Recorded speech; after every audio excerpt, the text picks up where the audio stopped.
Hey, what's up? What's up? From the front seat today. We're gonna be crushing it. I got a very special guest for you today. Welcome to the show. Yes. You know why we feeling all good? We got a new one in there, y'all. So we're gonna throw up the one right here, like Brucey Collins said, and bring it in right. My special guest today will be none other than the great actress, activist, musician, writer, and all that good stuff rolled into one. Miss Nancy Marie, I'm gonna bring her on in a minute. But I need you guys to understand something. Wear your mask, use your hand sanitizer, stay safe, make sure you love yourself and love your family. Our mantra for this show is always peace, love, and harmony. So I need everybody right now, if you're at home, put your hands together like this. Come on, clap them hands. Clap them hands, y'all. Yeah. Like this. Yeah. You know what? I always need this before I get started. See what I'm saying? Nothing but the funk right here, y'all. This is what makes the front seat funky and energized. Loving me some monsters. Oh yeah. Nothing but the funk, cause Monster is the funk. Nothing but the funk, cause Monster is the funk. Yeah, it's the funkiest drink, y'all. You feel me? Right now. Without further ado, I'm gonna bring in my guest for you, Miss Nancy Marie. What's up? Oh, How you doing? I'm good. What's up? I'm chilling over here, just getting it together, and can't wait to have this beautiful conversation. Yes, Just bringing it in Lord. a little different. Hope you welcome to the new format. So you're going to be a part of this in a big way. How are you guys Yeah. doing? And how's Philadelphia? Philly is on chill right now. We're good. Doing the best that we can with what we got. It's been a crazy year, but we're Yeah, still here. We're gonna make it do what it do. exactly right. And I told you off air earlier, and I see you got another beautiful shirt on. We're going to get into that in a Yes, minute. Lord. That's what's up. But you got so many likes for that Good Trouble, that purple you was rocking that day, Yeah. along with so many other beautiful women. I was like, wow, they looking at this. They don't care about me or the show. They They just care want about to that. Yo, it's for the shirt. So today's show is dedicated to the shirt and John Lewis. There you go. I should have pulled it out of my drawer, but I don't want to start nothing on air. But No, everybody that's no. interested, Yeah, it was good. I was hoping. I was like, well, I'll get her to wear it one day because my friend, one of my friends had asked where did she get it from. She needed one. It was Cheryl from the Club Funketeers. So I said, well, I'll text Nancy and let her know. So I told her, look you up on Facebook. right. Well, I posted the link on one of the posts that you did, but that particular shirt is available at rookieatl.com. So that's rookieatl.com. Their merchandise is fabulous. Yeah. Yeah, I love that shirt. That's my shirt. That's my go-to. And this is another one. This one is from lolanit.com, and it says, keep your praise, Black women want our wage. How about that? Yo, say that again. Could you say that again for me?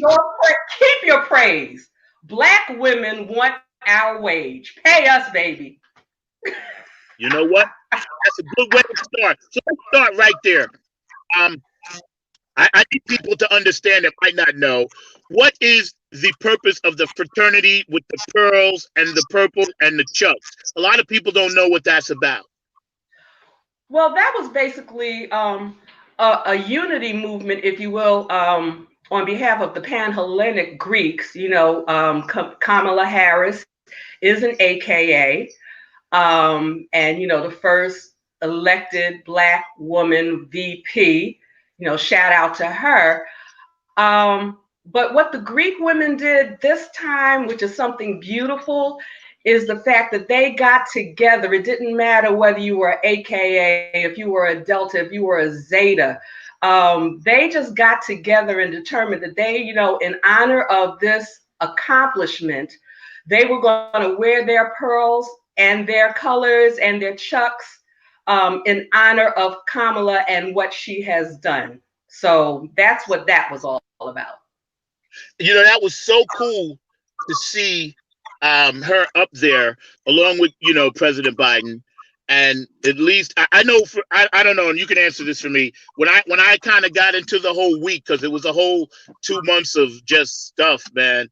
And I ain't going into that negativity stuff, but everybody knows what it is.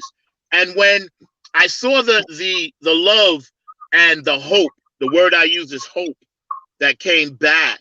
I kind of felt, okay, this is the first part of the healing process.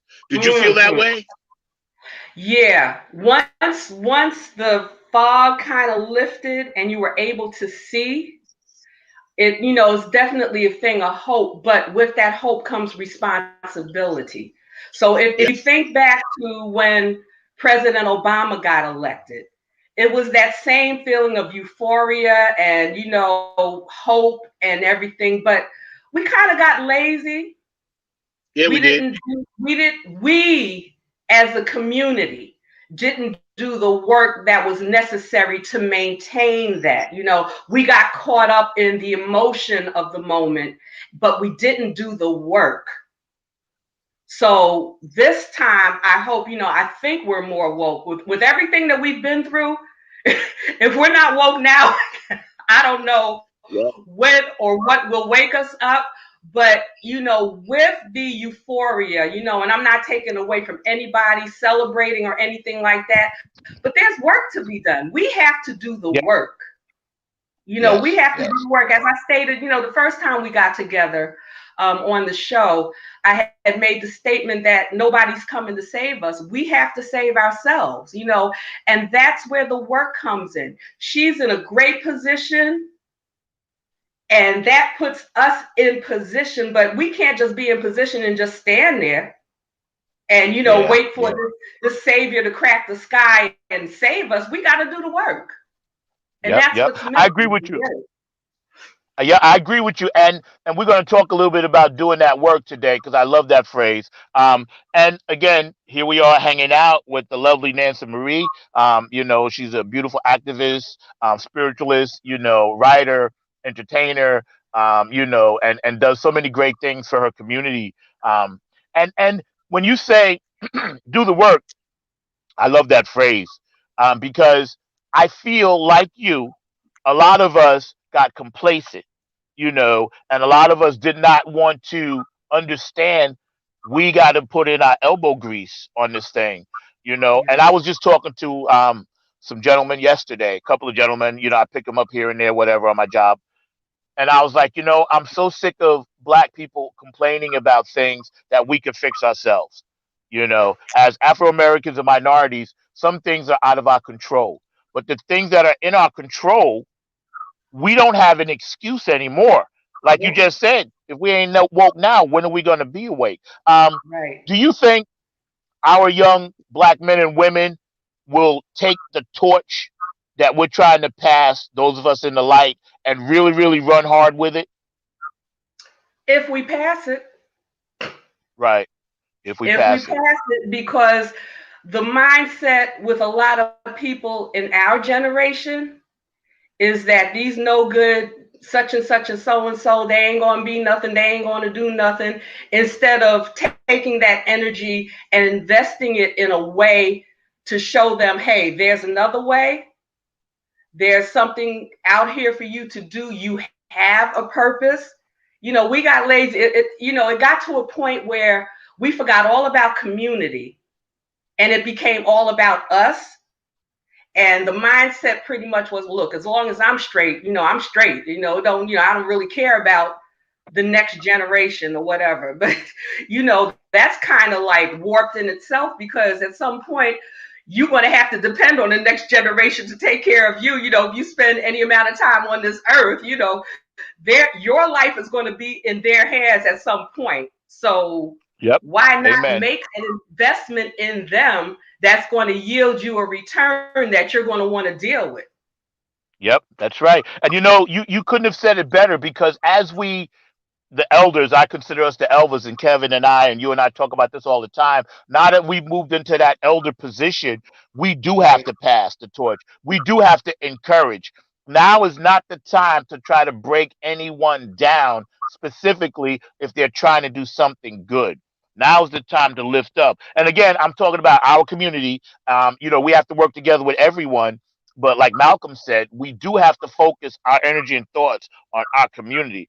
And I know that's one of the things that you're doing, because you have a podcast, or you know, you run a podcast about, with some young women that are doing Mhm. some great things. We talked about this last time. Can you Yep. refresh us on that a little bit? Oh, I sure can, because 2021 started off with a bang for those girls. We've been on hiatus since October, and 2021, we picked up the UK in our listening audience. Melbourne, Australia came on, and they ranked twice on Apple Podcast United States nonprofit charts. When they first came in, they were at number 65, and then they jumped to number 17. Like I said, we haven't released a Wow. new episode since October. Wow. And trust and believe, the new episodes that are coming up, we have this one young lady that's breaking down the autism spectrum and how it impacts the African American community. You would think that you were speaking to a 65-year-old doctor with the wealth of knowledge that this young lady has. It's amazing. Her name is Marmia Day. Watch out for her. Wow. But to answer your question, Girl No, no, Truth no, no. Wetlands. Good. Go with it. Go with it. Well, you know, because you asked me to refresh the audience as to what the podcast was about. So Mm. I am on the board of directors with a nonprofit in Philadelphia called the Evelore House. Some of you may have seen a special on NBC on November 25th, L'Oreal Women of Worth. Our executive director, Cheryl Ann Wadlington, was nominated as one of the Women of Worth. So NBC did a special on all of the nonprofits that got nominated this year. And I made a special guest appearance as myself on NBC television. So that was kind of dope.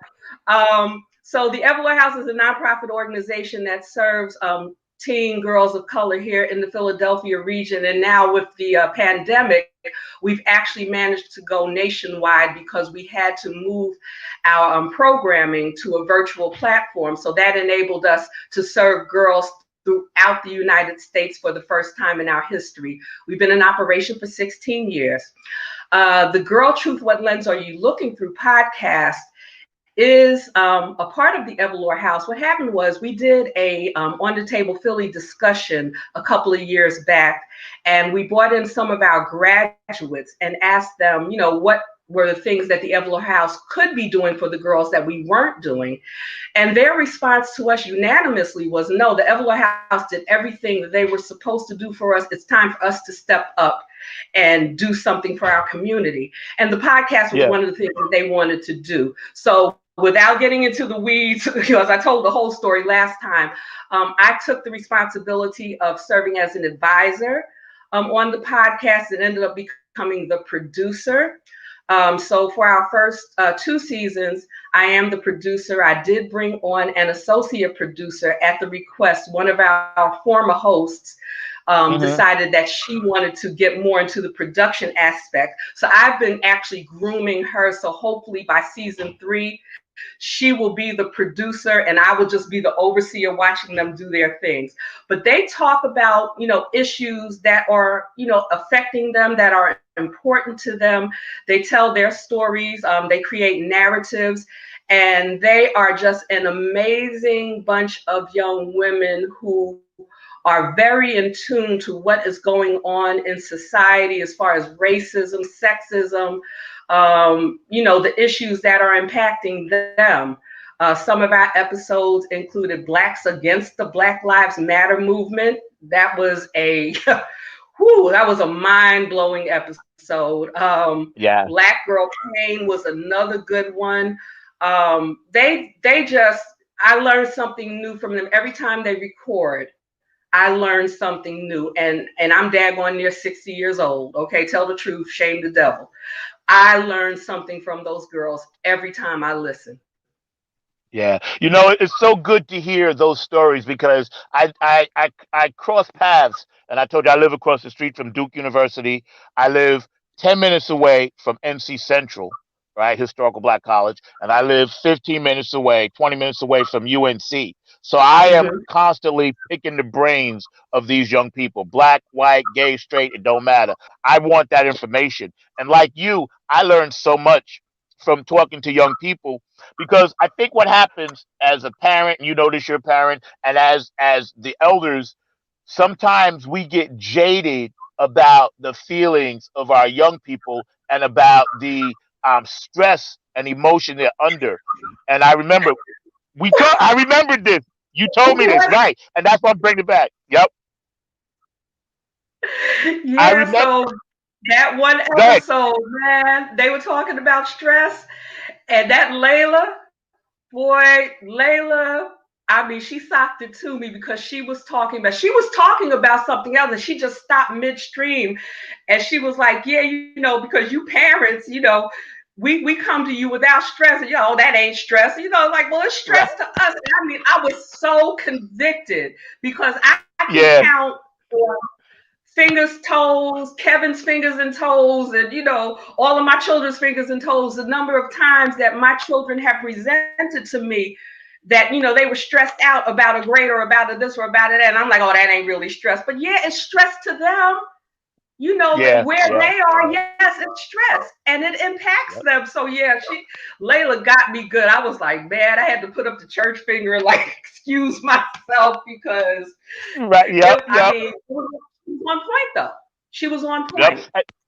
And that's why I brought it up because I went back and looked at my notes because I script and I take notes and I'm very detailed, right? And even though it seems like I'm chaotic, my chaos is my organization. And I said, okay, I wanted to bring this up because it stuck with me. Ever since Yeah. you told me that story, I have been a gentler, kinder dad in that aspect because I Wow. understood it was just something I needed to hear. And I was always like that, but I just needed that reinforcement. That's why I brought it up because I think it's a very good point for you parents out there. Again, here we are hanging out with Nancy Marie. For you parents out there, or you about to be parents or uncles, aunts, I know Mark got nieces and nephews. We have to remember the same way we feel about what's going on now, our children and our younger people feel. So, on another note, as we get into 2021, I know you got a few projects, you got your hands in stuff. I know you're going to be shooting the new Nappy Head Funk Army video whenever our budget comes through, which I'm praying for that. So yeah, we that's a done deal. That's already been signed, Woo! sealed, and delivered. So we're trying to just get the paper right for that. But that's we working on that. But with your new project, and I know you've done KHX, the Bass Roads Groove stuff, right? But I know you were working on this thing, the Shine Box, the Shoe Shine Box, right? Yeah. And that title is very powerful. It's extremely powerful. All the thoughts that go around that. So tell us a little bit about the Shoe Shine Box. So the Shoe Shine Box is a musical play or play with music by a young lady here in Philadelphia by the name of Adrienne Cater. And the central piece, everything revolves around this shoe shine box that was owned by, the grandfather and passed on down through the generations. So it's actually a journey from the 1940s to present day, which really illustrates how things have changed and how they really have not changed. And like I said, the main character, if you will, is this shoe shine box. So I was hired as a top liner, and for those who don't know what top lining is I was brought on to write the melody and the lyrics and to do the vocal arrangements for the musical pieces in the play. So I got to do a nice 1930s, 40s piece entitled Colored Lines, Blues for Jackie. So it pretty much details the life story of Jackie Robinson, from the very beginning to the end of his life, where initially it was just telling him, kind of behave yourself, hush up, Jackie, don't say nothing, run those bases, ignore their faces, all the stuff that he had to go through. So we have that part of it. Then we go to that middle ground where he started having trouble with people of his own race. People saying that he didn't deserve to be where he was, that there were other people better than him that deserved the position that he got. And then finally we get to the end of his life where we just telling him, you know what, ignore their faces, say what you gotta say, don't be quiet. So it's a really great tune because it makes references to the lynchings that were going on and the danger of being Black during that time period, which really has not changed in this time period. So it's the journey. It's the journey. So it relates to his life, but it also relates to what we're going through. Then the next song, which I co-wrote with Adrian, deals with a young man coming home from the Vietnam War. So, much of the same stuff going on in that particular piece. And then, Right. it's an amazing play. And then it also deals with the plight of Black women. So there was one song where there's a 16-year-old boy who really, his mother gave him away practically at birth. And he never really understood or knew the reason why. And, for most women in that predicament who make that choice to give their offspring away, it's usually looked at in a negative aspect. And this particular song, she has passed away. He doesn't know she's passed away. So she's coming to him in the spirit to explain to him that, this was really a selfless act. She would have preferred to keep him, but all she had to give him was the life that she gave him when she birthed him. She had nothing else left to give. So it was better for him that she gave him away so that he at least could have a better chance at life. So it just, it lays all that stuff out. It breaks a lot of the stereotypes that we think about when women make this choice to, give their child away. It's not always because they're trifling and, they selfish and all this other stuff. There's, a lot of stuff, a lot of backstory that people don't really take into account when they look at situations from the surface level. And that's always been my goal, for people to stop just looking at the surface. I like to go deep and kind of explain the reason why, so that, we can get along better. We can understand each other. We don't always have to agree, but if you can understand why I did some of the things I did, that Yeah. might not have been your choice, but that's what was good for me at that moment in time. Of course, Yeah. we grow, we develop, we mature. And so at this stage in life, maybe I could make a different decision. But where I was at that point in life, that was the best that I could do.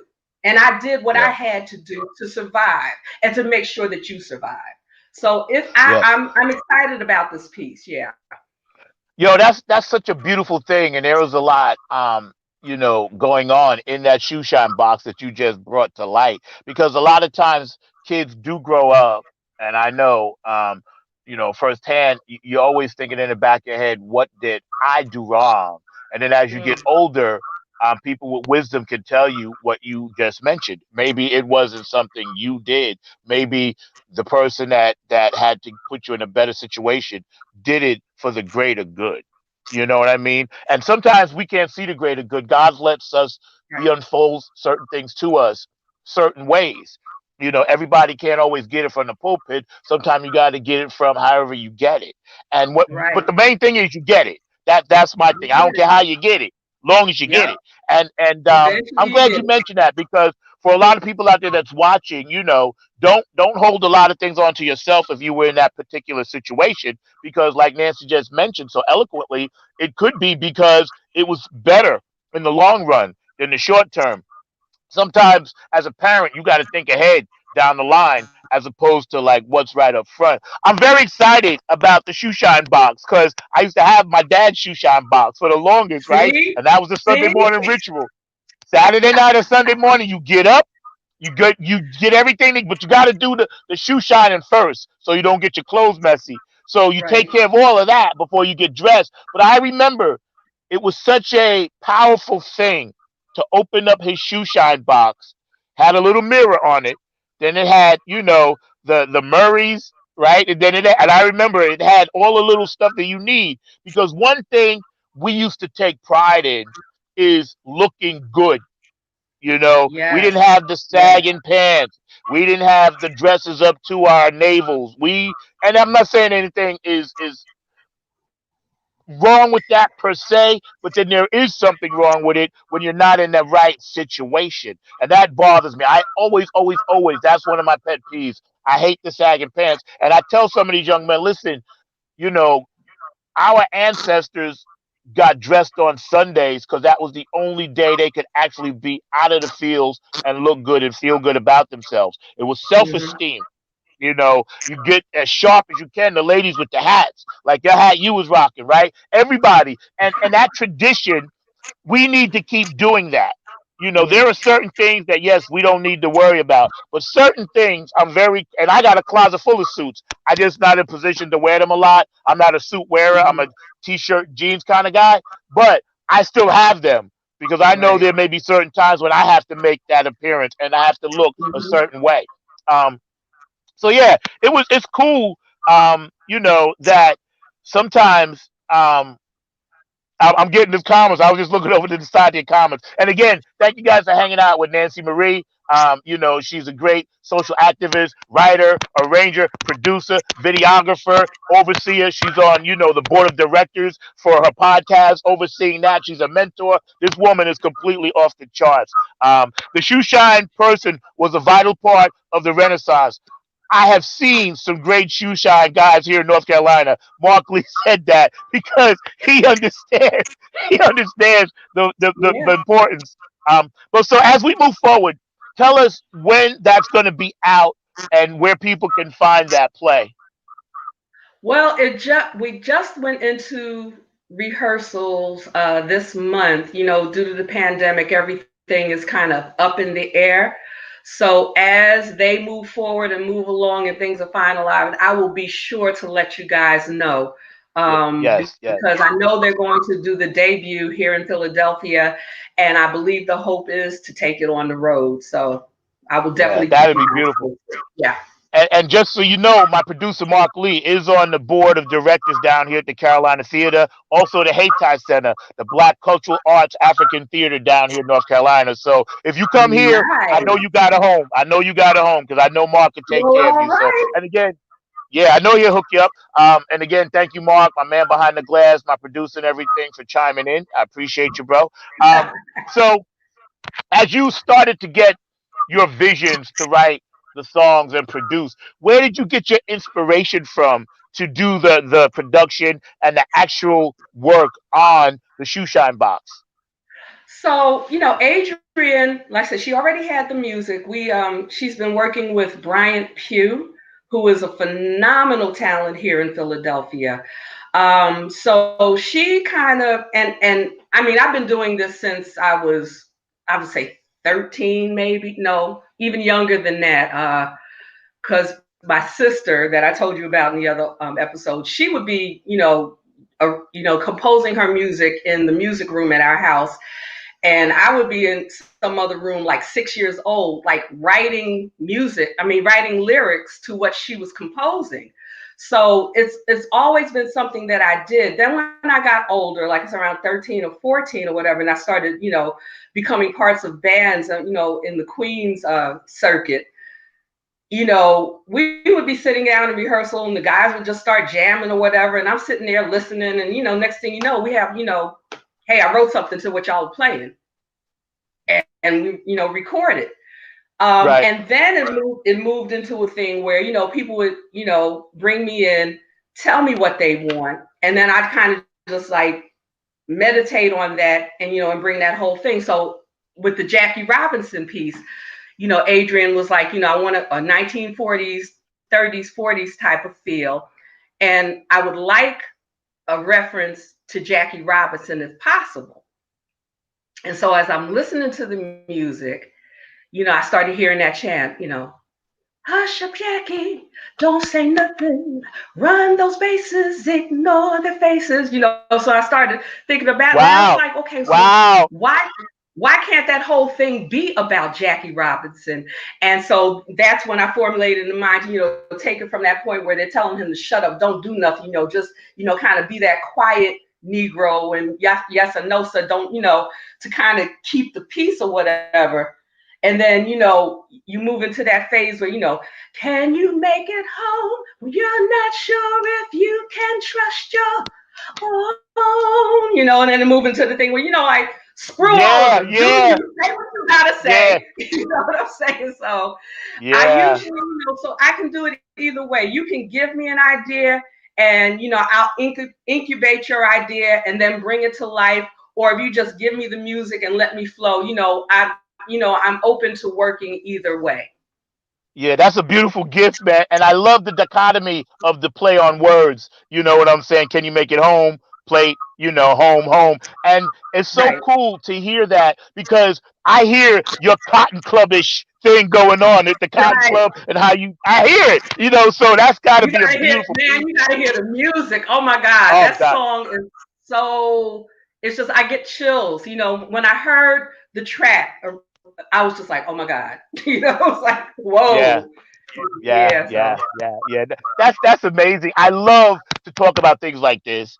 And what we're gonna do right now, I gotta take like a quick 30-second break. You stay on. I just Okay, gotta run a few, spots on my sponsors. We're hanging out of with the course. lovely Nancy Marie. Mark's gonna put you to the side. I gotta run a few spots and give a few shout outs to the people that actually support this show. And I know KHX Bass Jams and your entertainment company is one of them. So we're hanging out with Nancy Marie. We're gonna run a spot right now while we just mentioned P Funk Radio. I love you guys, Keith Jackson. You guys are amazing. Thank you. Philly Phil down in Texas, get on the funk bus. Thank you for always supporting the show. Afterglow 92416. I appreciate you, Donna Sneed, Benevolent Funk. I appreciate you, Otis Hawk. Thank you so much. Bootsy and Peppermint Patty, thank you for always supporting the show. And also I can't forget. And I want to make sure that you guys know Tony Cam hasn't got back to me yet, but he's going to be sending me some merchandise. So I'm going to be, wearing his stuff as well, and we're going to make sure that anybody that wants to support this show, you send me something, I'll make sure. And a much big shout out to my main man, Dr. Brookenstein.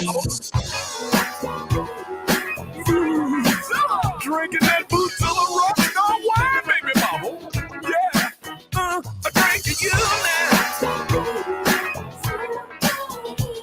I'm a boogie woogie baby. If you want to see me boogie at QueenCityWines.com. Get your Bootzilla Rockstar wine at QueenCityWines.com. Yeah, yeah, yeah. Boosie Council, don't forget, get your wine on, get your funk on. Hanging out with Nancy Marie on the other side of the glass. Man, shouts out to my main man, Dr. Brookenstein. Thank you for keeping Nappy Head tight and all your good comments and your love. And I love your Facebook Live, Dr. Brookenstein. Also, shout out to my main man, my funk master, my brother from another mother, Mr. Mark Lee behind the glass. I was told by a very good source that, Mark, you have one of the greatest radio voices in the history of voices. I ain't going to tell you who said it because I don't want to blow your head up, but thank you, Mark. Okay, so Nancy, I gotta get one in on Mark because he's gonna give me later. I gotta get it now. I was Man, you told, and Mark, like. I heard you got the greatest voice, and I'm like, well, dang, I'm doing the show though. I heard.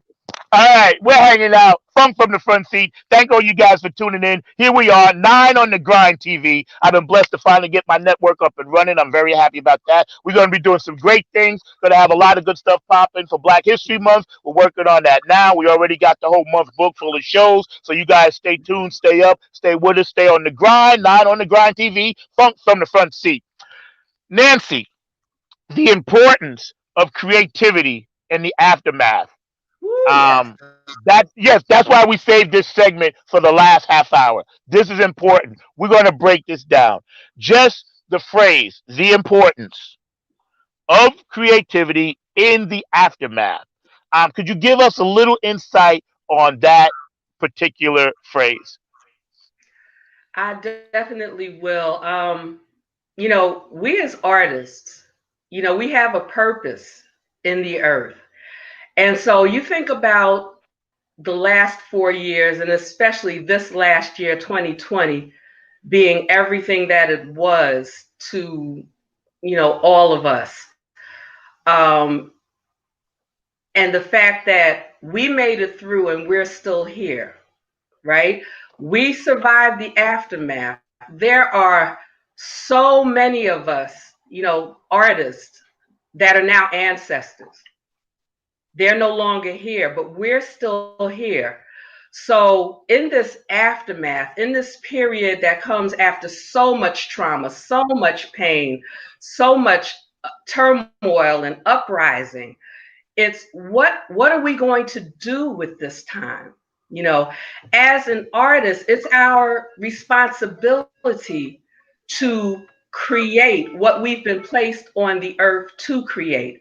I firmly believe, we are made in the image and the likeness of God. God is a creator, so that Amen. means we are creators and we are placed on this earth to create. I'd like to just read a quote real quick from this book.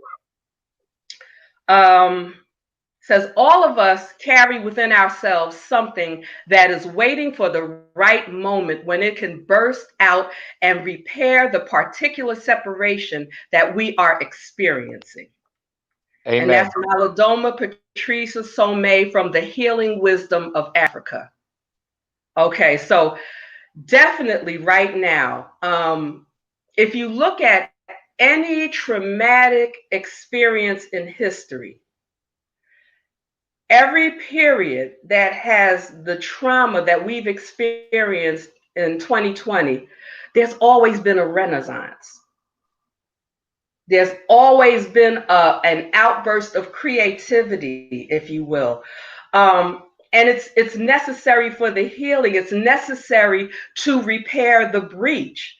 So again, think of all of the dynamic artists that have left the earth during this period, and the fact that we're still here.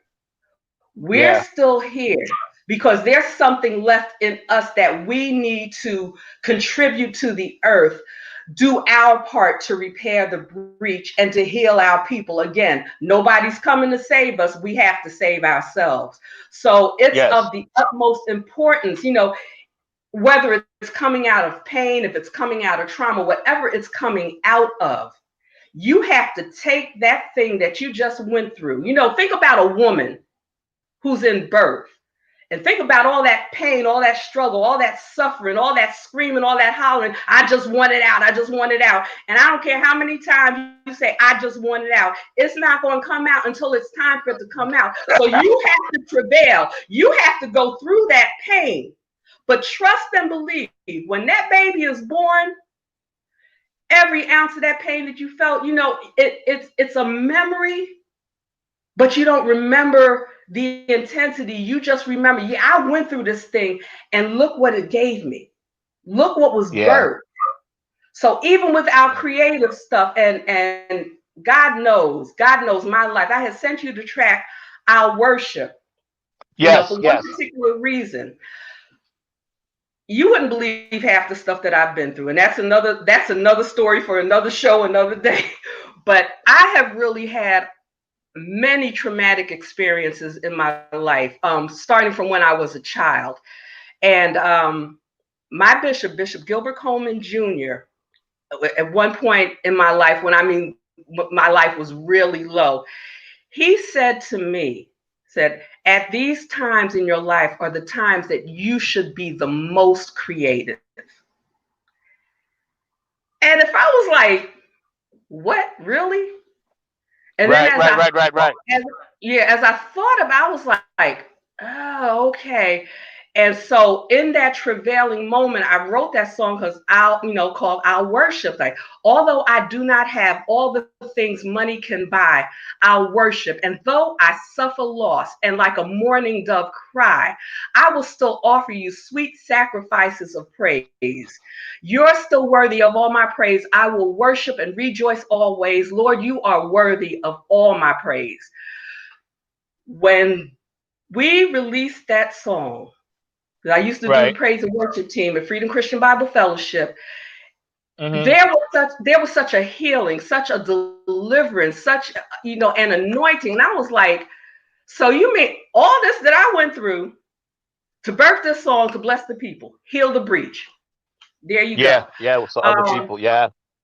Yeah. So it's like, it doesn't matter what you went through or what you're going through, and it's not even about you. And I think that was the hardest lesson for me to learn, because I take Yes. everything to heart. I wear my feelings on my sleeve. I get easily offended. It's like, it's not about you, Same. boo.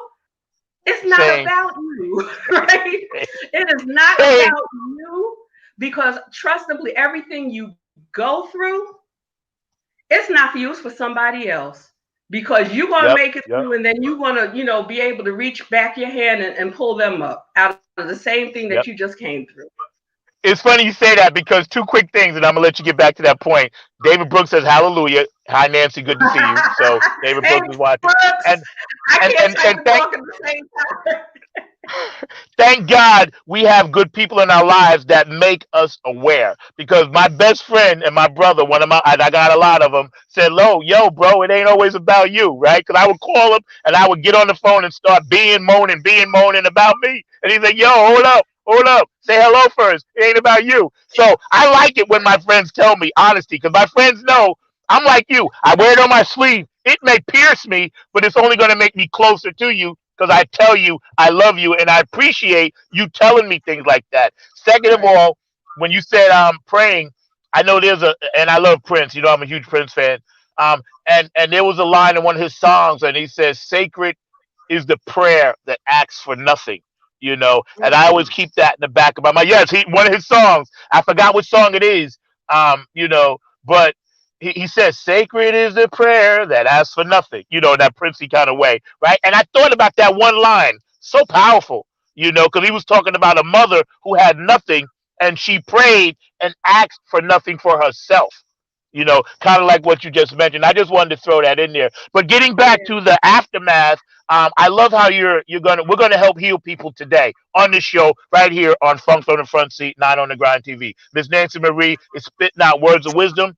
You guys can always go back and watch all my shows. We're on Twitter. We're on all the social media outlets. Facebook, YouTube, Periscope, whatever. You can go back and get this information because it's very important. You understand what this woman is saying right now. Um, yeah, David Brooks says that song is called "The Love We Make."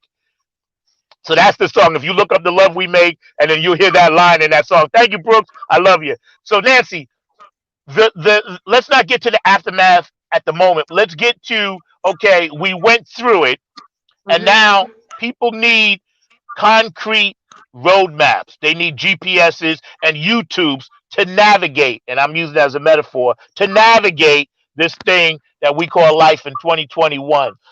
Give Mhm. us a few tips on how to navigate the dark that we're trying to walk our way out of. Well, for me, I've learned that it's personal.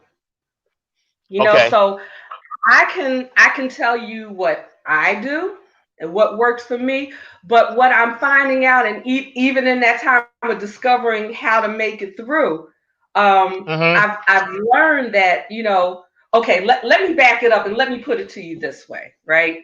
got it, Coming right, up in the church, if you will, you always hear the phrase, your personal relationship with God, your personal Amen. relationship with God. However, the dichotomy, if you will, is totally against that. It's like if your relationship with God doesn't look like the blueprint that's established by whatever place of worship that you go to, then according to them, you don't have a relationship. But yet and Right. still you telling me your relationship has to be personal. But then you're telling me that if it don't look like this, then it ain't a relationship. Right. We Yep. that mold that has to be destroyed every night in Thank my you. prayer time, every day in my prayer time. One of my prayers to the Lord is just, destroy religion so we can enter into relationship with you. You are too big, you are too ginormous, if you will, for us to even, believe that there's only one way to get to you. You Yep. know, Yep. Yep. Yep. God, man looks at the outward appearance. God's looking at the heart. You know what I'm saying? So it's like it's personal. So if in fact it is personal, then let's make it personal. You have to Yep. spend time with your creator for yourself. You have to discover what his plan is for your life, and you have to be unashamed and unafraid to live the way that he's created you to live, because it's probably going to go against the norm. It's probably going to offend some people. It's probably going to get you called anything but a child of God. But that's where you have to be established, rooted, grounded, and know, hey, this is between me and my creator, And when you approach it from that standpoint, it makes you uh, available to be open to accept other people wherever they are. You know, Yep. it and that's important. That's what's going to bridge that gap. When like minds and like just because we don't agree on the principle, whatever, like-mindedness and like heartedness, hearts full of love, hearts that want to see a better community, a better day, a better, that's when we can come together and make that change and do the work. You know, Yep. it's Yep. it's Yep. it's amazing now. You see Muslims and Christians coming together with Buddhists, and it's like that. The religion is becoming less and less important, and That's right. it's more about the relationship. And that's what Yep. God Yep. God wants. He wants relationship. He wants us to talk to him. I will never forget. And people think I'm crazy, and that's fine. They can think that all they want. But I was in my bathroom one day, and this was back in, had to be in the 90s. And I was going through some stuff. And at this point, I pinpoint the 90s because this is when I was in my super religious, oh, holier than thou, Father God, and blah, blah, blah, whatever. So I'm praying like that in the bathroom. And I swear for God, I hear this voice says, shut up. Shut up. And it stunned me because there was nobody in the bathroom but me. Right? Right. Right. And Right. his voice says, shut up. They probably said, now talk to me like you're talking to your friend. Yep. Changed my life. Yep. Yep. Changed my life. Because a Yep. lot of what I was doing was just repeating behaviors that I had seen. The rituals. And, Yes. and thinking that made me spiritual. And it Yeah. didn't. Yeah. It didn't. Yep. It It's funny you was say that.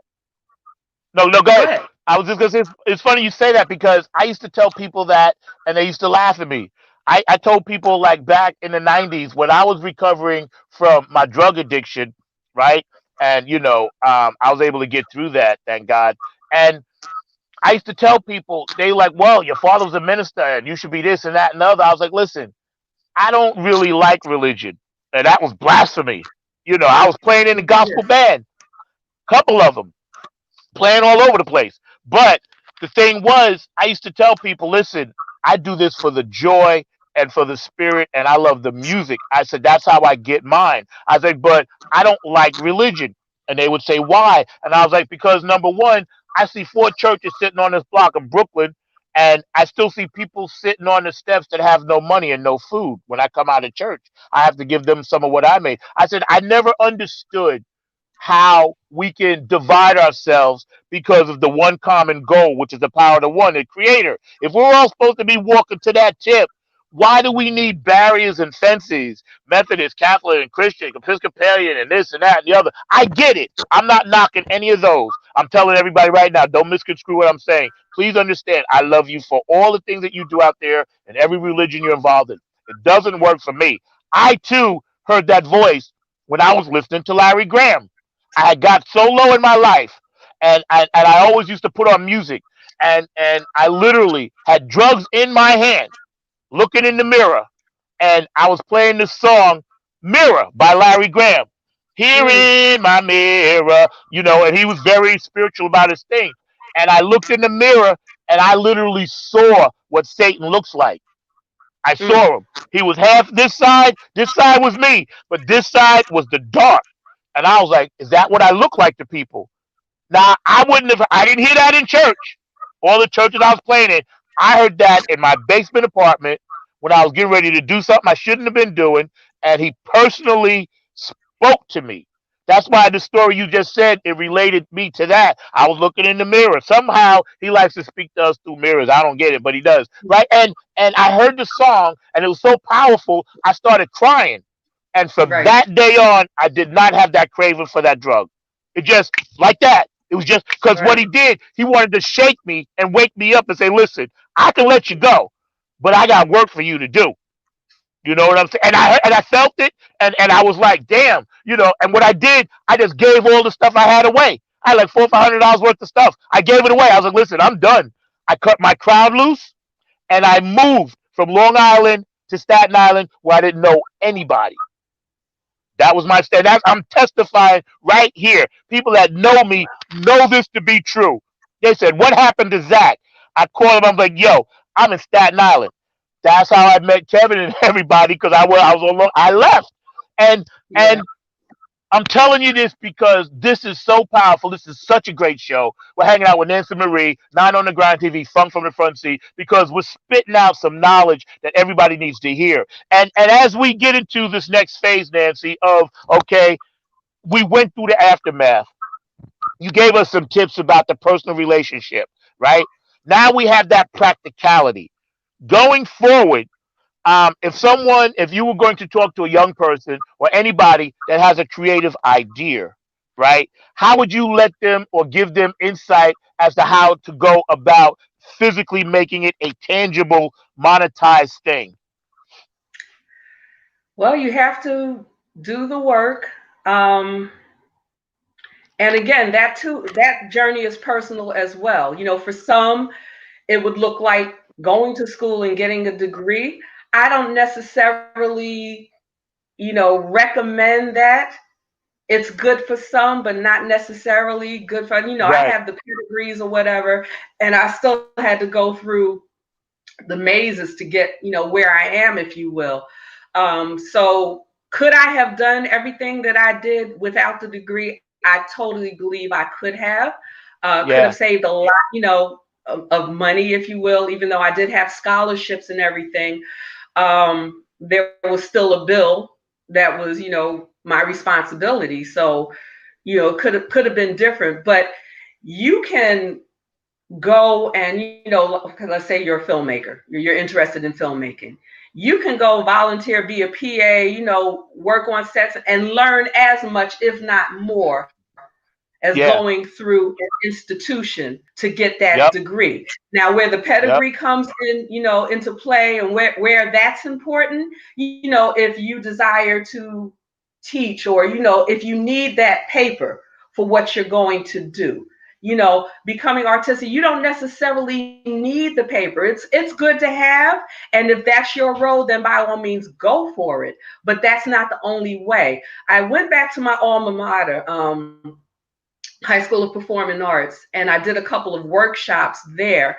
And in one of the workshops that I did for the senior class seminar was I set up these chairs, and I called for volunteers from the audience, and I told them, said their purpose or their goal was to get in. Okay, so there was a narrow passageway from where I set the chairs up. I said, your goal, your responsibility is just to get in. And, I gave them the signal to go. And of course, you know what that looked like. All these people trying to fit into that little narrow crevice or whatever. So when I stopped it before it got to, before somebody got hurt, we got a lawsuit on our hands. All right, now let's look at what we just did. I told you your responsibility was to get in, and everybody tried to get in through that narrow passageway, right? Did anybody ever consider walking around? Right. Going through the side? There was openings on the side. There were windows. Right. Like, did anybody ever think that there was another way besides this narrow way that you were shown? And so it's the same thing in life. We think that there's only one path to get us to where we have to be or where we want to be, where there are side doors and windows and all of these other ways to get in. And you have to find and determine what that path is for yourself. But you better trust and believe. If this is your purpose and this is your destiny, the path that you walk, whichever way, even if you get off path, somehow you're going to end up back where you're supposed to be, and you're going to fulfill that purpose and that vision that was ordained specifically for you. It's no getting around it. It's no getting around it. It's going to happen. Yeah, that's very powerful because The Veil Has Been Lifted was the title of my very first show last May. And now, I'm only like 5 months away from being a year. And when I first did it on Facebook Live, it was a 15-minute thing. I had talked to Kevin about it. I was like, Kev, I got to do something, man. I don't know what I'm going to do, whatever, COVID, I'm complaining, so I said, I'm going to start something. I hope it works, so here we are, and for those of you out there, just keep your mind on the grind, like Nancy just mentioned, and, you can make things happen in a small way. I love the fact that I'm able to speak with you and hang out with you. And we got plenty of time because I'm on my own platform now. So ain't no time constrictions. So I love the fact that we can do this because when we chop it up like this, it's spiritual growth in food.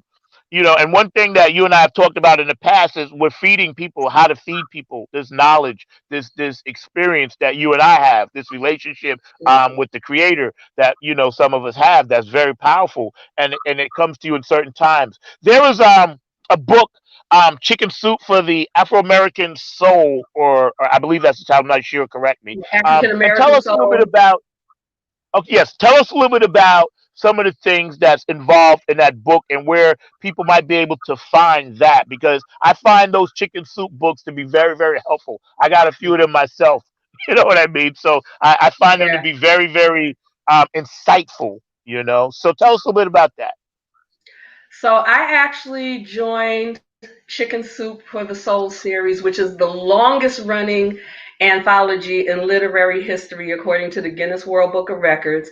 And I came on board in, 2004 was my first title. Again, it came out of trauma,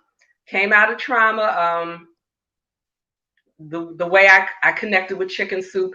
Again, another story for another day. But I joined them in 2004 with the award-winning title, Chicken Soup for the African American Soul, which was the Black Book Award winner for nonfiction in 2004.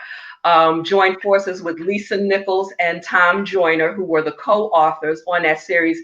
And this book was the first time in the history of the anthology that they did a title specific to any culture. And it was groundbreaking. It was groundbreaking because we got to do a book tour where I got to go all over the United States telling my story. And that led to Chicken Soup for the African American Woman's Soul, in which I had 2 stories. And I was also the special project manager under Lisa Nichols. But I bring that particular title up because, again, there were the 2 stories. One of the stories was my happy story, if you will, which was called It Was Magic. And it talked about the time that my dad took me to see the all black version of Hello Dolly on Broadway. Cab Calloway, um, uh, Morgan I love it. Freeman, and Yeah. Pearl Bailey, right? So it was a magical moment. So at the end of the play, my dad being who he was, Lord have mercy, and I was 5 or 6 at the time of when this happened. Okay, he listened because we had front row seats. My dad wasn't no joke. He was an engineer for the Navy, and so he put me up on the stage and told me to go say hello to Pearl Bailey. Right, right. Like, what? And so, but it was Daddy, so of course I'm Daddy's girl. I'm not going to do anything break his heart. I'm going to do what he said. I was petrified. So here I go walking across the stage, and all you can hear, ooh, wow, the audience is going crazy, right? And so I finally got past Morgan Freeman, Cab Calloway, and I get to Pearl Bailey, and I just tugged her dress, and she looked down. She's like, "Where did you come from?" And I pointed to my father and said, "Over there." And the audience went ballistic. She picked me up. She picked me on the forehead. My sister has the where they placed the napkin on my head that has her lip prints from where she kissed me on the forehead. So that story was in the book. But then there was another story in the book that I wrote that was called "You'll Do It For Me." And again, I'm very open with my life. I don't hide much. So this particular story dealt with a period in my life where I had been accused of child abuse and was facing 25 years in federal prison. Okay. So yeah, it was a deep situation. So this particular story dealt with when I got locked, the first time when I got locked up, and I was in the cell, right, with this other girl, and they took that girl out, and then this other girl came back, and no disrespect, but she was bigger in stature than you are and talked like Barry White. So needless to say, I'm like, oh my God, I'm gonna die in here. I'm gonna die. This woman gonna kill me. I'm gonna die, right? She came in like, where's my juice? So clearly they had given them, their little cheese sandwich and a thing of juice, and they had taken her wherever they took her. I guess the girl that left before she came back must have taken her stuff. And of course, she looking at me like I took her, like, oh Lord God, I'm gonna die in this cell. I'm never gonna see my Wow. kids again. Oh Lord, Wow. help me, no. So I'm sitting there and I hear the spirit say, ask her if she's okay. And I'm like, God, you crazy if you think I'm saying anything to this woman that think I took her stuff. And he said it again, ask her, is she okay? So she had climbed up on the toilet and come to find out that her boyfriend was in the next cell. There was like a little window and they were talking to each other through the window or whatever. So when she climbed down off the toilet, I said, are you okay? And she kind of looked at me. She was like, no, I have special medication I'm supposed to have, and they won't take me to my house to get my medication, and they don't have it. And So we started talking and, cutting it up or whatever. And, come to find out she was in there, because she had a warrant and the boyfriend had a warrant. So he had dimed her out. So she in turn dimed him out, and they both ended up getting arrested and brought to the thing. So, I said, you just gotta, put your trust in God. Everything's going to be okay. Yeah. She was like, yeah, I know G's going to work it out, or whatever. So we talked, and, I shared my story with her and why I was there and what had happened. And right before they came to get her, she climbed back up on the toilet and she was like, babe, I made my decision, because she already knew she was going back to D Block. It was no question, what her fate was. So she was like, babe, I made my decision. I'm going to stay to myself and I'm going to stay with God. And I was like, and the spirit spoke and said, that was the purpose why I brought you here. And I was like, well, great. Can I go home now? Right, right, right, right. Where's the key? Like, nah, wasn't no going homes. And they carried me off to this other place.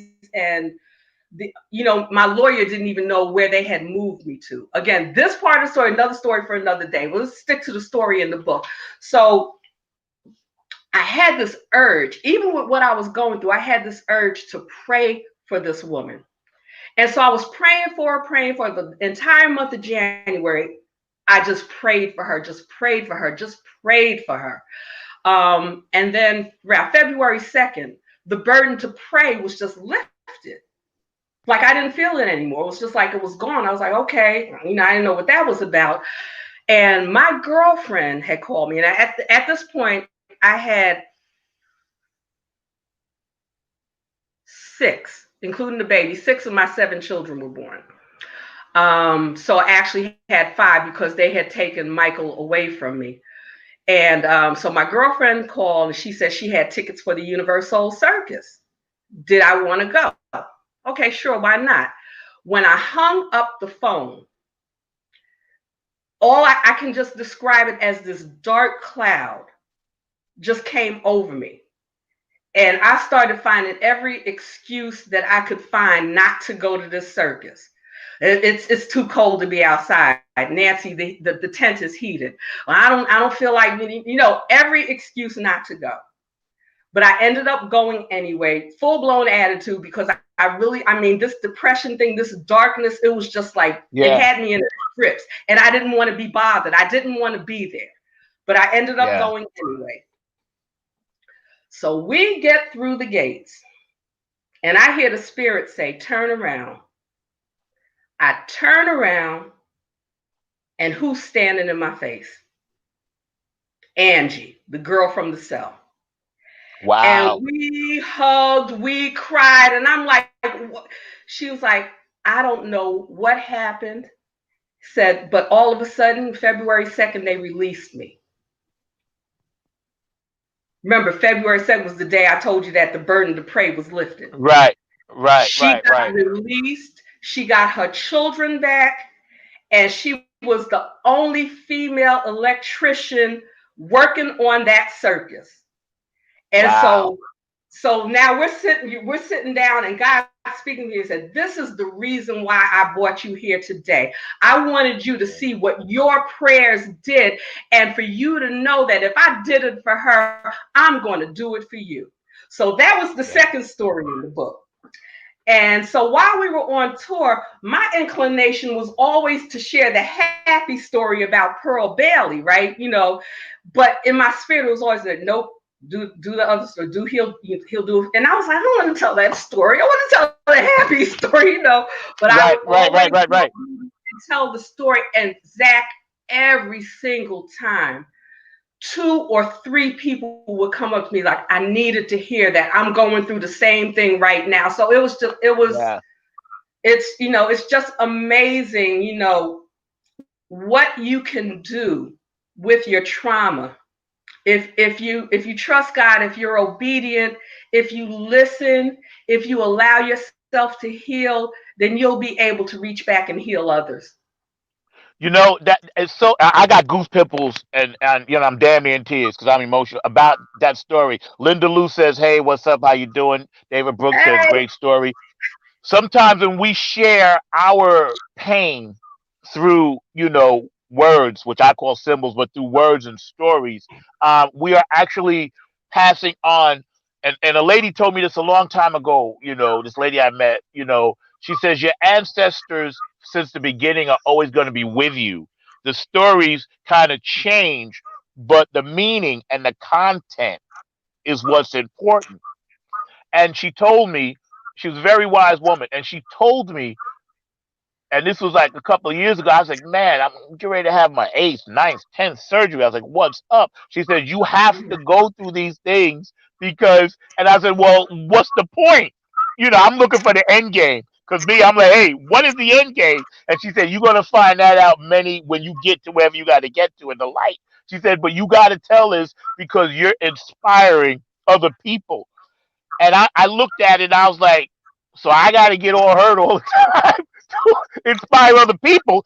I accept that because the first thing Right. I thought about was people that I was in the hospital with, right? And this just happened this past August. I had my last one, number 10, and hopefully this is it. I was walking up and down the halls. We're in COVID, right? This not this the August last year, and Right. it was only like four of us because they had to keep everybody isolated that was coming out of surgery. So Mhm. I was always pretty strong after my surgeries. I get up, I walk around, and I see this guy that I had noticed he was walking past my room all night, and I wanted to see who this was because he was keeping me awake, right? Because he was dragging that pole, that IV pole. Mm. So I asked the brother, I was like, hey, how are you? How you feeling? This and that. He asked, you asked, well, hey, what happened to you? This. I say, hey, another shoulder replacement. What can I tell you? Right. So I asked him, I was like, what's the matter? I said, what happened to you? I said, you look okay physically. I said, but what's that? And then I happened to look up at the medicine and I knew right away he had CA. Right. So I Mm. said, what kind of cancer do you have? You know, and he told me, he's got incurable pancreatic cancer, So Wow. I thought, I was like, you know what? And we stood right there and said a little prayer, whatever, right? By the nurse's station. The nurses joined in and everything, right? And he said, you're the only person since I've been here that wasn't afraid to talk to me because I had cancer. He said everybody else fears that because they feel it's something that they could catch, you know. And we sat down in my room and we talked for like an hour, just about life, And he said, you know what? He said, you really made my day. He said, I'm going to miss you because you get ready to go home today. And I gave him my card. I said, listen, stay in touch with me, whatever. And he said, how do you feel so comfortable? I said, listen, I understand. I get it. I said, because, you're still a human being, you know, Right. and what you're going through is something I'll never, hopefully, I don't know what you're going through. I said, but I wanted to talk to you as a human being to a human being. I'm not afraid of what you may have inside of you. I was worried about your heart. I said, because your heart feels heavy and I'm an empath. So I felt it. I said, all night long, you was walking up and down the hall. I said, your heart was so heavy, brother. I said, I wanted to just let you know I care about you. I love you, and he said, I made his day. And when I left, I closed the door and he was standing by the window waving at me, and I was like, man, I got on the elevator and I was like, dang, here I am worried about an apparatus and this man has a major organ, and again, you always get signs about how to help and what your purpose is, you know. Um, and I love that story, and I love the fact that you're a published author, and you went and told that because we can't have the light without the dark, can't have the sun without the rain. So Right. sometimes we need to see these other things, and this ties into the aftermath. Now that we see clearly what some of us have already known, the people that are going to be in the dark and that are bitter. I had somebody yesterday, the other day, they were so bitter, and I texted them back on Facebook. I was like, yo, why are you so bitter? I didn't do anything to you. I'm just a human being in this country trying to live. And he texts F this, F that, and F you, and cursing me out, right? Yeah. Didn't know me from Adam. He's cursing me out. And I texted him back something kind, and I said, you know what?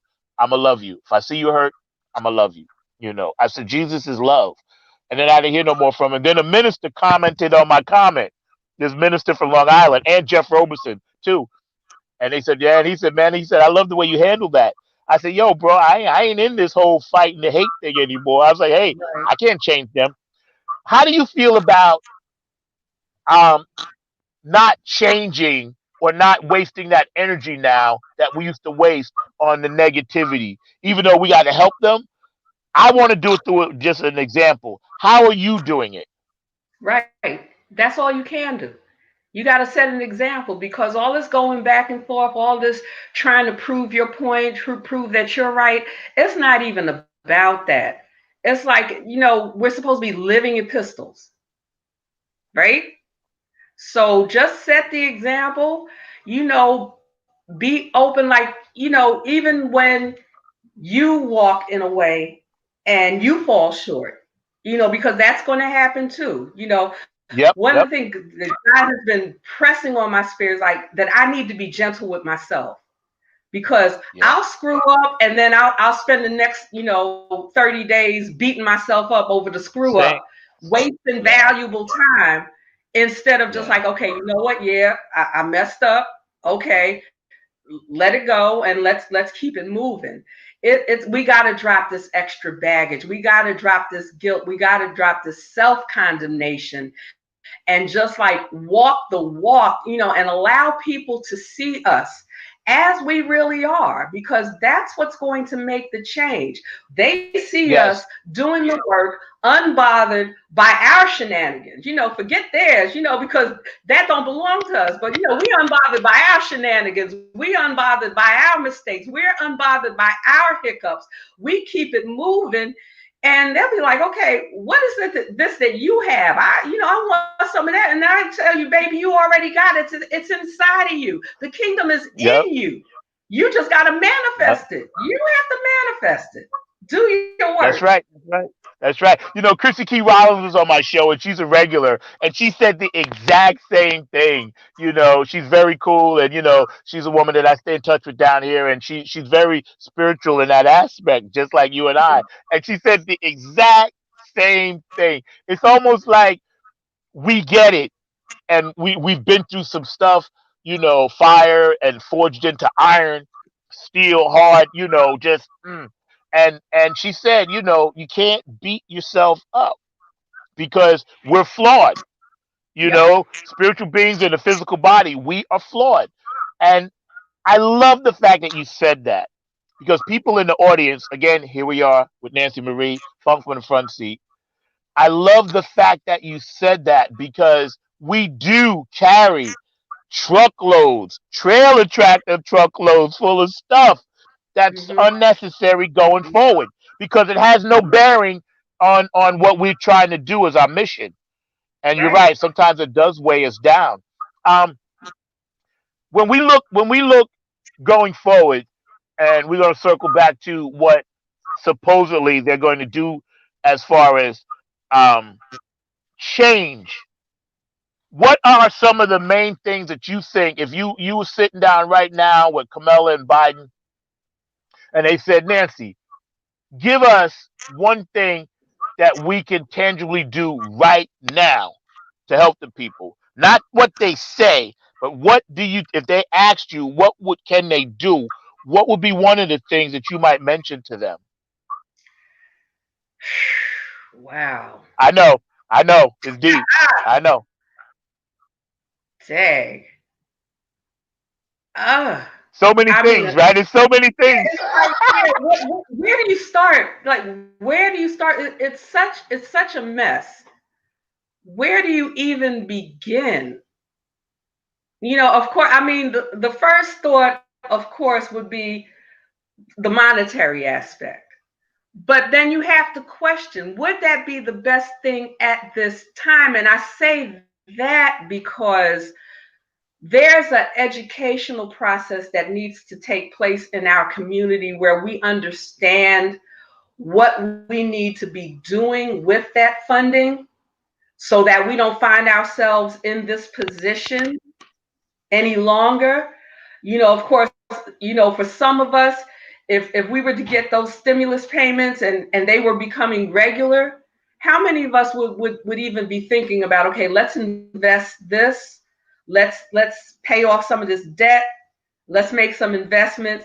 It would more so go to like feeding that need of buying stuff so that we can temporarily feel better about what's going on. And all that would do is just create greater obstacles down the road, because that's not where the actual need is. The actual need is for us to become financially literate, to know that even if we just have $5, if we do the right thing with that $5, it could lead to us having 5 billion, but we got to do the right thing. We can't plant the seed in any old kind of soil and expect a return. Right. So Yeah. if we're taking that money and we're investing it in the materialistic, then those things pass away. But if we're investing in lineage and legacy, if we want to make sure that our great grandchildren don't have to worry about a student loan or a house, because we've already made the investments to make sure that each of them have $25,000, when they graduate, and they have a home because we paid for it for them, and it's there waiting for them. It's like we got to get our minds right before we can even sit down with Kamala and Biden and ask them for anything. Because I love like no, I right love now, it. I love it. Yeah, I love it because I'll tell you why. Because that was my thought process. I was like, okay, um, I don't need to have a line 5,000 miles long at the chicken place because that's what happened down here the last time. I could tell when the stimulus checks came in because you notice, and this is just me on my conspiracy tip. A lot of this stuff always happens around elections, around a big sporting event. Um, mm, when we had the primaries down here 2 years ago, it was the same day that they announced the Popeyes chicken sandwich. Nobody else saw this. So that I'm in the sandwich was car and I'm the like, killer. yo, it was. And I never ate it and I refused to eat it. And I tell you, you're right. Because I said, wow, I'm going to vote. I was like, I'm so glad to see so many people out voting. When I got up closer, I realized I'm turning one way. They're turning in to get the sandwich. And I'm like, the sandwich? And Yep. then I was taking a lady because I volunteered to drive people back and forth to vote. So the Mhm. lady said what I said. She's in the back seat, middle-aged lady, and she said, "Wow, I'm so glad to see so many people voting." We got up there. I'm getting ready to drop her off, and she said what I said. She said, "I could have made this in my kitchen." She said, "This line should be over here for the voting." That's by plan.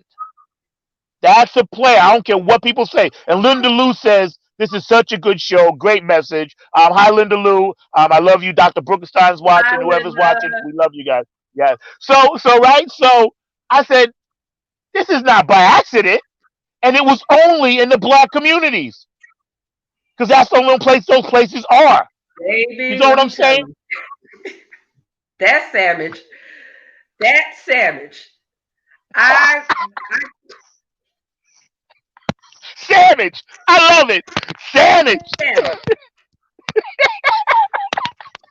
it was like I never had crack, but I would assume that that's the experience, because I had one and I was like, one time after that, I was in the line and the people was in there fighting, and I was like, I can't do this, and I had to detox. I had to like get it out my system. It was like I was jonesing for this stupid behind sandwich, and then like I had one recently, because there ain't no lines no more. It's like COVID done shut all of that down. And it's not even the sandwich, it's not the same. So I don't know what they was putting in the first version, but it's different now. It's not even the same. So I told people, I said, beware of the Greeks bearing gifts. And it always happens around a major sporting event, around election day and everything else. And I said, this is by design. They don't want people to focus on things. I was cracking up. And I'm not saying I'm a perfect angel, but I refused to eat the sandwich because I saw so many people eat it. I said, I am not going to eat this baby, sandwich. And I love I ate the Popeyes. sandwich. I Lord ain't do have it. mercy, I ate the sandwich. I love it. I love it. I love it. Linda Lou says yes, always wanted to do stuff election time. You're right, Linda, including arrest for petty crap to get the our votes down. Yep. Yep. Yep, that's right. That's right. You know what's funny too? It's like it's like when we talk about this and people, like Linda and David, people chime in, whatever, right? It really makes for the show. And I encourage everybody out there, if you're watching this show, Funk from the Front Seat, Nine on the Grind TV, please be interactive with us because this is how we learn. This is how we share experiences. I'm so great to have you on my show, Linda. I'm gonna bring in Mr. Mark Lee, my producer, and also well-known activist here in North Carolina, because I know Mark has a few points that he wants to ask you, Nancy Marie, because he always does, and I appreciate Mark's opinion as well as your voice. So come on in, Mr. Markley, with the greatest radio voice. It's always great popping in and everything. As y'all were talking, I was really enjoying the conversation and all of that. It was an amazing conversation, by the way, and I was really checking out what y'all were saying. One of the things that I was thinking about, Nancy Marie, is how a lot of times we are too stuck on thinking that we are actually in control. And there are a lot of things that we are not in control of. Like we cannot control other people's attitudes, their thoughts, and things of that nature. And I know that if a young man, and even now at this age and everything, and I'm pushing up near 60, getting around close to that age and everything, that there are times when I think that I am in control of things that I have no control over. I cannot control what somebody else's mindset is and their attitude is and things of that nature. So even in relationships, whether they were relationships when I was in my 20s and 30s or even later life relationships, there are times that we think that we are in control, and we actually have to understand that there are things outside of our control, including some things that we have absolutely no control over, because the man up high, or the woman up high, as actually it probably is actually in charge of what's going on, and they are in charge of what's happening in that sense. But I do think that a lot of times we are thinking that we're in control of a lot of things that we have no control over, including like even time and things of that nature. And I remember even in relationships thinking that I could control this or that. And then I had to come to a great understanding that there are things that we do not have control of. And that's just some of our growing up and being empaths and all of that. So I was just wondering your thoughts on that comment that I made about us thinking that we're in control of things that we have no control of. I'm so guilty. I mean, that's something that I'm still working on. But God, early in life, yeah, I'm guilty as charged. And the lesson that I've learned and am learning to implement is the fact that the only thing that you really can control is your response to whatever is thrown at you. You can't change anybody. You can change yourself. So a lot of stuff that used to be outward, like, yeah, I can control this. Now I'm turning that inward. How do I control my response? How do I control my emotions? Because outside of that, there's like really nothing you can do. You're going to be throwing some boots and some shoes. And like, how are you going to respond to that? Because until you learn to respond the proper way, if you will, you're going to continue to run up against that obstacle until you learn that you're not going to be able to prevent that shoe from being thrown. But what you can control is your response. So that's what I've been working on. Because That's right. David Brooks says if you don't like the effects, don't produce the cause. Great Funkadelic George Coates music. That's right. If you don't like the effects, don't produce the cause. I was working on something the other like day. A Nappy Head song. Yo, it is. It's a Funkadelic song, but we can do it again. Trust me, because I was reading Jeremiah, right, and Jehovah, and I was the other day, and I even told Mark this. I came up with this phrase, and it's like, you can't believe your way into the behavior. You can't believe your way out of the way you behaved your way into it. And that's kind of the premise of it. You can't, believe your way out of something you behaved your way into. And you're right. And you know what? I'm gonna add that to the set if you don't like the effects, because that is a deep song. Bernie Worrell and they used to do it, the Woo Warriors, when Andy was playing with them. So, but yeah, that goes way back to us being in control of our own community, taking it back to the top of the show, Nancy, worrying about how we can make our dollars work for our communities. And Mark is very big on this as well down here in North Carolina. He's knows all the politicians and everything. And Mark, I can honestly tell people out there watching, Mark is one of the biggest quiet advocates down here in North Carolina. You ask Mark about any history. North Carolina actually had a Black Wall Street down here that people didn't even really know about. And we get ready to get out of here in another minute or two. But Mark, I want to give you a parting comment, and then Nancy, I'm gonna give you a parting comment. And David Brooks says the situation is just that. It has no special power to do you harm. It's your reaction that counts. Brooks knows that Funkadelic. He be quoting it, Dr. Rosenstein. But Mark, if you have one final question for Nancy, what would it be? Oh well, I'd love to hear her just, and I know it's a long-winded conversation, That's but okay. We you were good. talking about the Renaissance, and I'm actually of the opinion that we're in the middle of a new Renaissance right now. I'm a big fan, as Zach knows, of the Harlem Renaissance and all of that. So I was wondering your thoughts if you think that we are in the middle of a new Renaissance, and if so, what you think some of the results of that will be. Because I'm actually of the opinion that we're seeing a great development in our artistic community throughout the minority community. But I'd love to hear your thoughts on that. I absolutely agree. We're at the beginning of what should turn out to be one of the greatest Renaissance periods that we've ever known. And the beauty of this Renaissance is that it spans the generations. You know, I don't know if you guys are familiar with this artist named No Name. Mm-mm. No? Nope, All never right. heard. You, oh, this young lady, her name is her artist name is No Name. And she has this one particular song called Diddy Bop. This is from her first project. The first time I listened to this, I was transported to my stoop in St. Albans, Queens, when I was 10 years old, and it was just an amazing experience of just, and you guys need to listen to the song to understand where I'm I just coming wrote it from. down.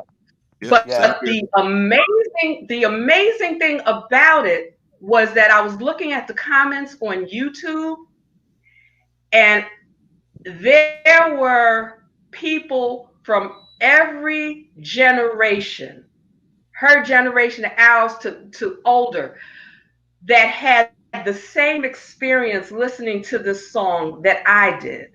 You know, I'm talking, people who are in their 20s now, people who Right. are in their 70s. This particular song transported them back to a time when they were 10 years old, sitting on a stoop somewhere.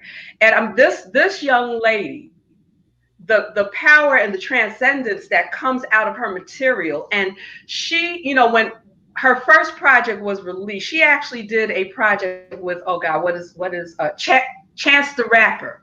Hmm. She did a Yeah. guest Yeah. on one of his projects before she released her first solo project. And reading up on her, she was coming from a place of death and depression and suicide and drug addiction. Oh, wow. And I mean, the very stuff that we were talking about at the top of the show. She managed to take that and create a phenomenal.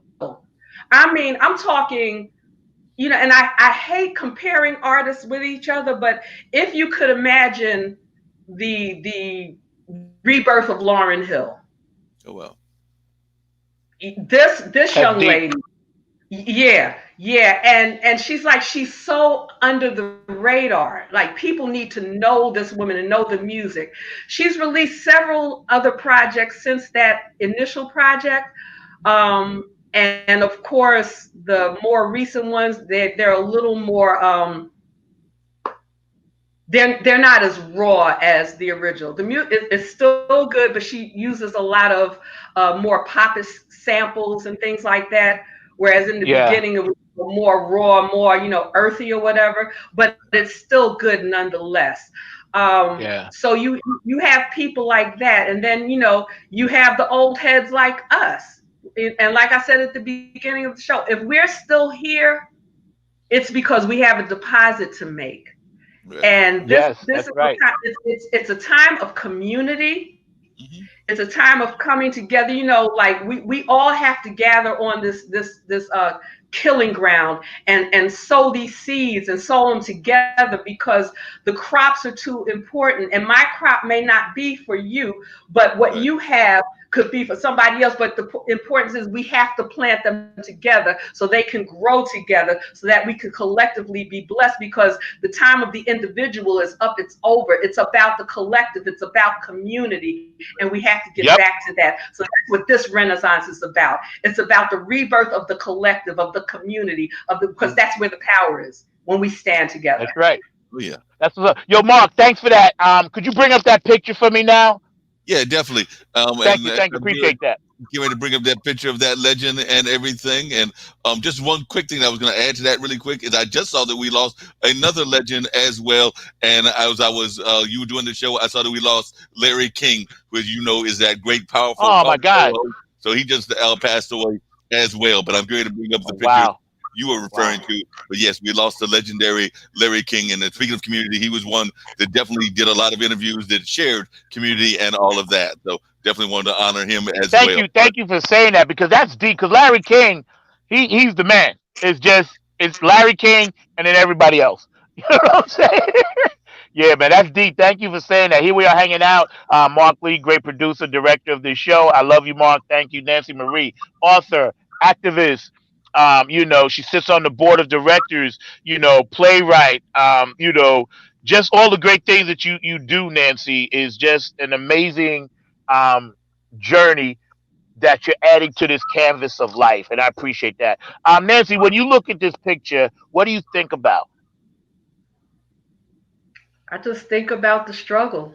It's like with all the talent, with all the abilities we have, with all the greatness, things like racism and sexism and intersectionality is just like the things that are designed to hold us back and hold us down, and yet we still show up, we still shine, we still smile, we're still here.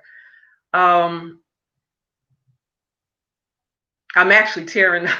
This, yeah, It's powerful, right? It's a powerful image. yeah, the I things wanted that to we show have to this go through. because, yeah, I wanted to, I didn't forget about this, but I wanted to save it for the end of the show because I wanted that very response from not necessarily you, but from my audience. Because despite death threats, despite having to have security, despite death threats to his kids and family over a game, despite being one of the first to break the color barrier, coming from the Negro Leagues to the Hmm. major leagues, despite playing in Milwaukee, Wisconsin, and then the dirty South, Atlanta, Georgia. Despite all of that, and he was from Macon, I believe, or Columbus, Alabama, wherever. But despite all of that, still we rise. Now, Still. because Babe Ruth was white, he was a great baseball player, don't get me wrong, but Josh Gibson was a better home run hitter. And then eventually, God sends this man, right? He sends this man with elegance, grace.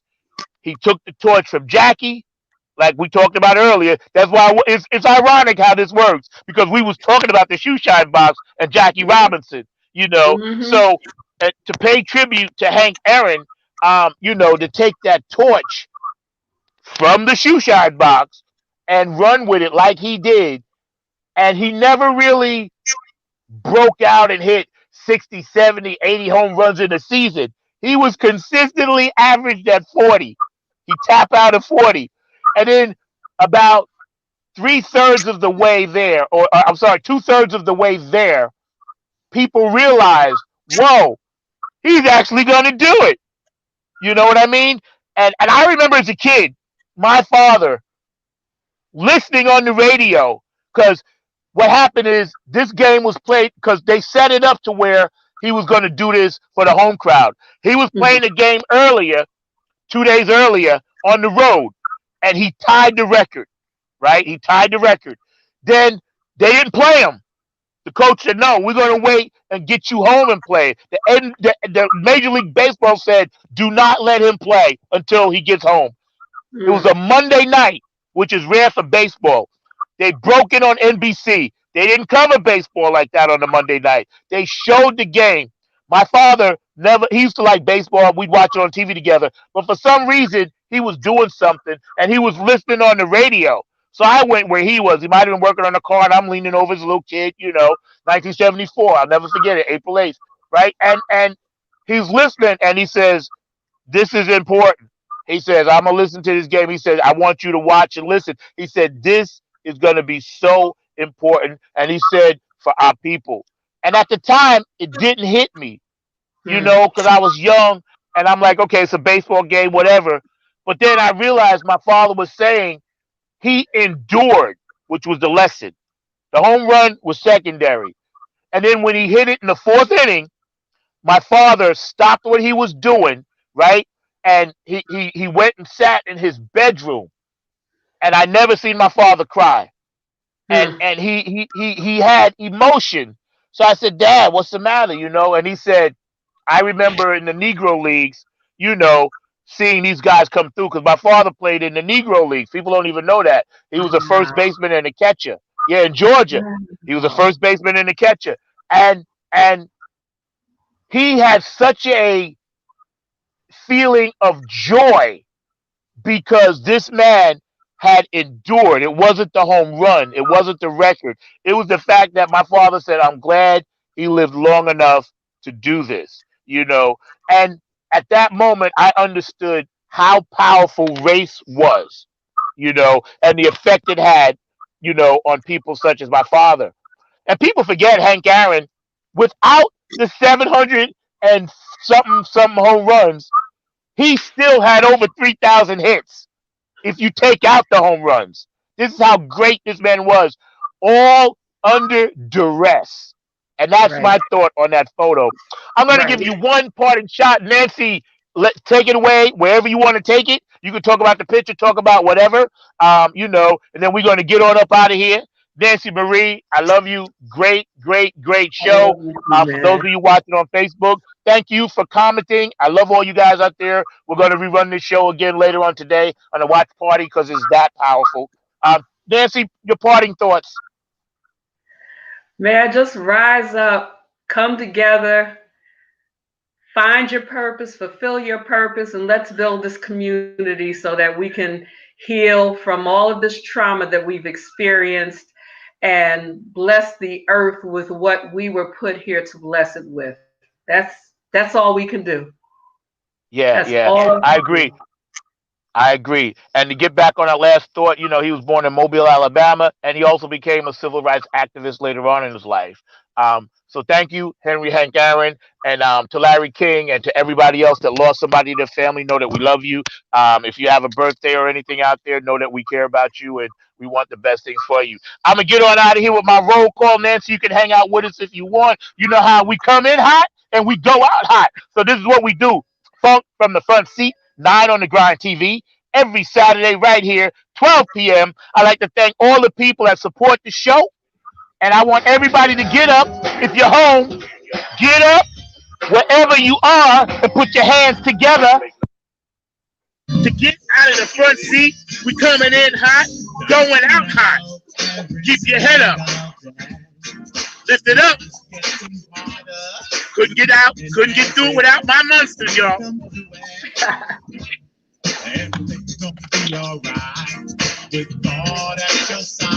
Produced by Mr. Kevin Harrington, by the way. Musical Revolution. New York, where you at? DC, you're in the house. Virginia, North Carolina, South Carolina, Georgia, Ohio, y'all. Minneapolis, Tennessee. You're the only 10 I see.